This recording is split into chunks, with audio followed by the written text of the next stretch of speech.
Уважаемые гости, коллеги, участники форума, дамы и господа, приветствую вас на Кыргызстанском форуме информационных технологий, одном из крупнейших мероприятий в IT-сфере в нашей стране. Здесь собрались наши талантливые айтишники, молодежь, эксперты IT-индустрии для обсуждения вопросов цифрового развития, получения новых знаний и обмена опытом. Я приветствую наших зарубежных гостей. Отрадно отметить, что именно здесь, в Кыргызстане, собрались эксперты, новаторы, те, кто создает будущее и определяет вектор развития технологий для сверки позиций по цифровым трендам. Особенно ценно, что наши гости из Кореи и Японии готовы поделиться техническими решениями по сохранению водных ресурсов в одной из очень актуальных тем для всей Центральной Азии и планеты Земля. Как вы знаете, президентом страны, уважаемым Садыром Нуркожоевичем, утверждена новая стратегия цифрового развития страны, которая позволит госорганам запустить прорывные цифровые проекты с ощутимым для граждан результатом. Мы являемся свидетелями и в то же время творцами происходящих тектонических изменений в экономике, в социальных процессах на основе использования цифровых технологий. Новая цифровая реальность стремительно меняет страны и целые регионы, трансформирует модели управления и предоставления услуг во всех секторах. Нам нужна новая модель государственного управления, основанная на цифровых и, главное, на умных и эффективных решениях. Цифровые технологии должны быть внедрены по всей стране. Сделаны первые шаги в этом направлении.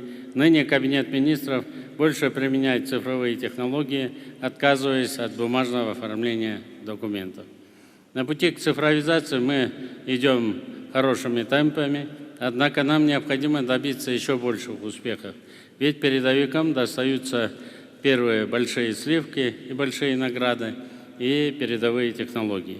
Первое, мы должны лучше использовать наш интеллектуальный потенциал. Кыргызстан сегодня это страна, обладающая хорошим потенциалом технического образования, имеющих своих представителей в ведущих школах прикладной математики и системного анализа. Наши IT-специалисты прекрасно известны за рубежом, многие из них работают удаленно и непосредственно в компаниях-лидерах цифровых технологий. Немаловажную роль в этом играет парк высоких технологий. С гордостью отмечаю, что мы предложили сделать режим ПВТ бессрочным, сохранив все льготы и преференции, предоставив нашим талантливым айтишникам возможность вести цифровой бизнес здесь, в Кыргызстане, привлекать инвестиции. Соответствующий проект закона находится в режиме второго чтения в Жогорку-Кеңеше и, надеюсь, будет поддержан нашими уважаемыми депутатами. Отрадно отметить, что по результатам 2023 года выручка резидентов в парках высоких технологий Кыргызской Республики составила более 7,7 миллиардов сомов. Думаю, что это не предел, и есть возможность удвоить и утроить этот результат. Для лучшего использования потенциала нужна устойчивая система инноваций, поддержки стартапов, энтузиастов, развивающих технологий.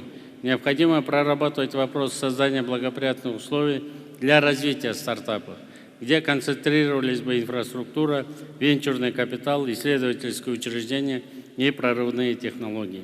Именно для этих целей мы с Азизом Абакировым, с членами нашего Кабинета министров побывали в Калифорнии, открыли филиал, если так можно сказать, парка высоких технологий, и мы там, нашего Кыргызстана, уже в Калифорнии.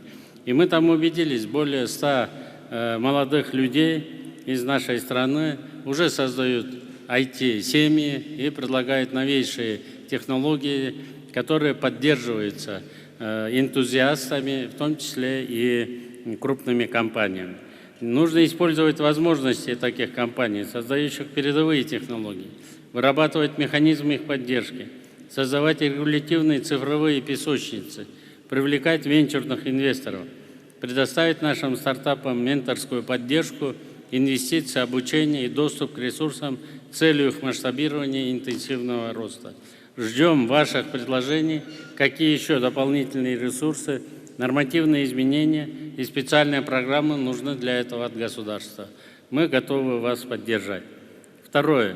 С участием государства, частного бизнеса нужно создавать надежную и безопасную инфраструктуру цифровой экономики, основанную на самых передовых технологиях и разработках. Мы можем построить устойчивое цифровое государство для наших граждан, имея надежный доступ в интернет, надежную связь и центры обработки данных. Поэтому Министерству цифрового развития необходимо уделить особое внимание сокращению цифрового неравенства, доступа к быстрому и стабильному интернету в отдаленных регионах, а также развивать центры обработки данных с необходимыми технологическими мощностями и доступом к облачным серверам и технологиям. Третье. Нам нужно кратно увеличить выпуск специалистов в сфере цифровой экономики, добиться всеобщей цифровой грамотности. Нам нужны математики, дата-инженеры, дата-аналитики, специалисты в сфере анализа больших данных и искусственного интеллекта. Для этого следует серьезно усовершенствовать систему образования на всех уровнях, от детского сада, включая школы и вузы.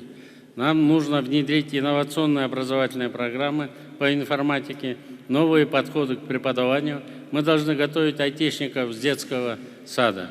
Нужны изменения в системе профессионального образования по всем IT-направлениям. И, конечно, необходимо развернуть программу обучения для людей разных возрастов, включая государственных и муниципальных служащих, новым цифровым навыкам, оказанию услуг в условиях цифровой экономики. В настоящее время в Соединенных Штатах количество айтишников превышает более 4 миллионов человек. В Индии более 3 миллионов человек. Среди стран СНГ передовиком пока является Беларусь, которая в 2022 году их число составило более 105 тысяч человек. Наши показатели очень скромны, особенно с учетом выпускников вузов. В этой связи Министерству образования, Министерству цифрового развития нужно проработать и решить вопрос улучшения подготовки айтишников. Мы готовы уже в этом году сделать государственный заказ на 5 тысяч айтишников с высшим образованием и на 5 тысяч айтишников для профессионально-технического училища и техникума. Вам, Нурия Асылбековна, необходимо с Докдургуль Шаршевиной срочно приняться за это дело. Одним словом, сегодня нужно сделать все, чтобы новая цифровая экономика развивалась семимильными шагами. Вопрос реализации цифровизации экономики давно уже находится под неустанным контролем Кабинета министров. В ближайшее время мы ожидаем принятия цифрового кодекса, он уже в парламенте, прорывного шага, направленного на укрепление правовой базы для активизации цифровой трансформации. Нам нужен цифровой прорыв, и мы все вместе должны его обеспечить. Все наши начинания получат поддержку, только так мы сможем серьезно продвинуться вперед в мировой гонке по цифровизации, то есть в интеллектуальном соревновании. Желаю всем участникам форума успехов, эффективной работы и плодотворных дискуссий. Спасибо за внимание.